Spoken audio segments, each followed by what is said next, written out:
Jean-Jacques Bourdin. Bien, Elisabeth Lévy est avec nous. Bonjour Elisabeth. Bonjour Jean-Jacques. Elisabeth, tout à l'heure, j'évoquais le cas Oui. de notre confrère Christophe Glaise qui est emprisonné, mais totalement injustement en Algérie. On se demande vraiment pourquoi tout ça. C'était très bien d'ailleurs. je vous ai entendu, Oui, voilà. bah, bien sûr.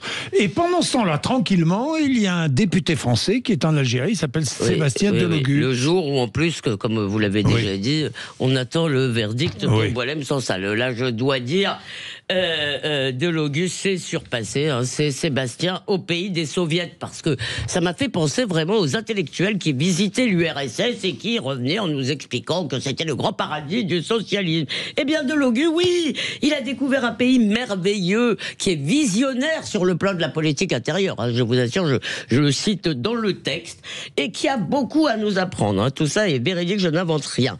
Oui, par exemple, ce pays pourrait nous apprendre comment museler l'opposition et embastiller des écrivains, hein. On pourrait leur demander ce genre de choses. Alors, les médias algériens lui ont déroulé le tapis rouge, le recevant comme s'il était le chef de l'opposition, minimum, hein. Sinon le prochain Premier ministre. Une interview de 25 minutes sur la télé publique, et alors ça, c'est un monument de soumission à deux voix, en quelque sorte, hein. Il roucoule avec la présentatrice qui récite, mais alors d'une façon vraiment éhontée, le discours officiel, et les deux crachent sur la France, ces médias d'extrême droite qui manipulent tout le monde, agressent la population arabo-musulmane et s'acharnent contre l'Algérie, ce pays où tout est merveilleux, parce que lui, il le dit, il le tweet. En Algérie, c'est super, tout le monde est gentil avec lui, tout le monde le reçoit avec enthousiasme. Non mais je vous assure, c'est vraiment un grand moment. Heureusement, lui dit-il encore, les vrais Français sont avec lui, ils regardent les médias valorisés, mais c'est pour les juger, hein, et on verra ce qu'on verra à la présidentielle. Il y a un moment rigolo quand même, c'est quand il dénonce l'accord d'association entre l'Union européenne et Israël, parce qu'au moment où il dit Israël, elle couvre sa voix en disant l'entité sioniste. Alors du coup, après, il n'ose plus dire Israël. Bon, et l'apothéose, c'est quand même quand il se plaint de l'acharnement judiciaire et médiatique contre son parti. Il va critiquer la presse et le gouvernement français dans un pays où un journaliste français a été condamné à 7 ans pour rien, comme vous l'avez dit, et où on peut de toute façon être embastillé pour avoir des pluies au pouvoir. Là, Delogu, quand même, faut le faire. Que pensez-vous de cette opération? Comme vous, Qu'en pensez? D'abord, vous avez raison. Vous avez raison de parler d'opération, parce que c'est une opération de com. Delogu veut être maire de Marseille, et donc il drague l'électorat algérien. Alors le pire, et là, ça pourrait marcher, et peut-être Marseille pourrait connaître cette déchéance. Ça, franchement, ça... Je n'ose pas l'imaginer, je rappelle que c'est ma ville natale. Alors sinon, il a de la chance, hein, Sébastien Delogu. D'abord, on n'est pas en guerre avec l'Algérie, heureusement. Par ailleurs, sinon ses propos relèveraient de la trahison. Mais surtout, il a une chance inouïe d'être français, un pays où un député a le droit de raconter n'importe quoi, de cracher sur son gouvernement, de prendre le parti de l'étranger sans être inquiété. Supposons pour conclure qu'un député algérien vienne en France, dénonce les médias algériens et la position algérienne vis-à-vis de la France. Hein, que lui arriverait-il? Vous le savez très bien, il serait embastillé tout de suite, exactement comme Boualem Sansal, dont on connaîtra le sort aujourd'hui. Alors évidemment, Delogu n'a pas prononcé son nom, et ce nom restera jamais pour lui et pour tous les insoumis qui ont choisi la dictature contre l'écrivain, le synonyme de déshonneur. Vous êtes d'accord ou pas? Absolument, je ne peux pas je signe chaque point, chaque virgule, chaque expression et chaque adjectif.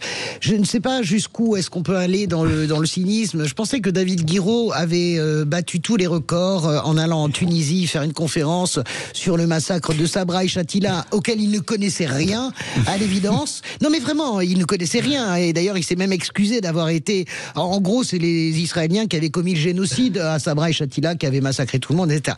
Et là, je me disais, on est au summum, David Guiraud, parce que candidat à la mairie de Roubaix, parce que ça va poser un vrai problème à gauche, et Delogu va encore plus loin.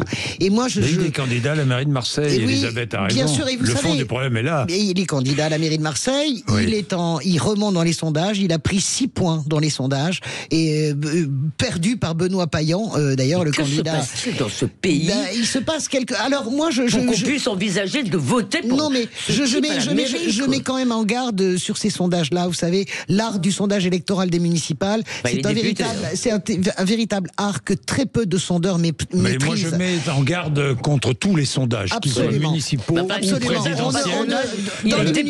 Non mais dans les municipales, on ne vote pas pour une étiquette nationale, jamais, et évidemment... Voilà. Donc j'ai un mot personnel à dire. Je peux, cher Jean-Jacques, oui, vous m'autorisez un message personnel. C'est pour le petit Jean-Jacques. Ah bon. Non, parce qu'il est possible que je sois à la Légion étrangère jeudi si les moyens de transport me le permettent. Auquel cas, ce serait ma dernière chronique avec vous. Et je voulais vous dire tout mon respect, mon admiration et mon affection et mes remerciements pour ce travail formidable avec vous. Voilà. Ça me fait plaisir. Est-ce Merci que moi j'ai le beaucoup, droit de dire aussi quelque chose? Non, mais moi aussi, je le dis maintenant. J'adore Jean-Jacques Bourdin, je le dis et je le kiffe et je le surkiffe et je le surkiffe. Là, ça devient de la drague. Là, c'est la vérité.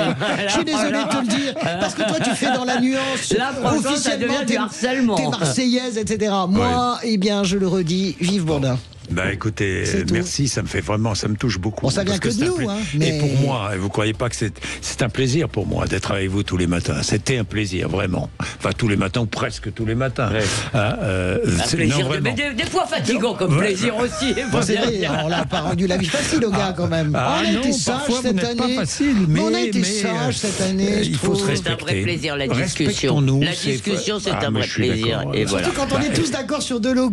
Là, aujourd'hui. Parce que là, je dois dire. L'art de la conversation, c'est d'écouter l'autre. Mais pardon, excusez-moi, un monde où il peut être député, où il pourrait même si c'est tout à fait putatif, être élu maire de notre magnifique Marseille, ça me fait vraiment mal au cœur. Bien, 8h20.